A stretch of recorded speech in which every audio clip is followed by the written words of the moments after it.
ಇಲ್ಲಿಯ ತನಕ ಮೈಸೂರಿನ ಮಗನ ಆಡಳಿತವಿತ್ತು. ಈಗ ಮೈಸೂರಿನ ಅಳಿಯನ ಆಡಳಿತ. ಶಿವಕುಮಾರ್ ನಮ್ಮೂರಿನ ಅಳಿಯ, ಇಟ್ಟಿಗೆಗೂಡಿನಲ್ಲಿ ಮಾವನ ಮನೆ ಇರ್ತಕ್ಕಂಥ. ಹಾಗಾಗಿ ನಮ್ಮ ಅಳಿಯನಿಂದ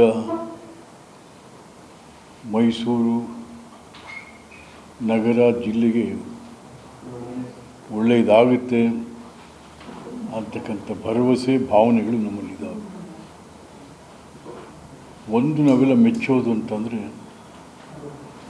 ಒಬ್ಬ ಸಾಮಾನ್ಯ ಕಾಂಗ್ರೆಸ್ ಕಾರ್ಯಕರ್ತ, ಯಾಕೆ ನಾನು ಅವರನ್ನು 84ನೇ ಇಸ್ವಿಯಿಂದ ನೋಡಿದ್ರು. ನಾನು, ಶ್ರೀನಿವಾಸ್ ಪ್ರಸಾದ್, ನಮ್ಮ ರೂಮಿ ಬದುಕು, ಅಲ್ಲಿಂದ ಒಬ್ಬ ಸಾಮಾನ್ಯ ಕಾರ್ಯಕರ್ತನಾಗಿ ಮುಖ್ಯಮಂತ್ರಿಯ ತನಕವೂ ಕೂಡ ಬೆಳೆದಂಥದ್ದು ಬಹಳ ವಿಶೇಷ. ಹಾಗಾಗಿ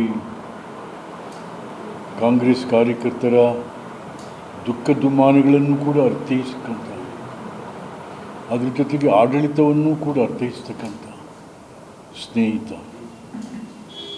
ಶಿವಕುಮಾರ್ ಅವರೇ. ನೀವೊಬ್ಬರು ದೊಡ್ಡ ಸಂಘಟಕರು.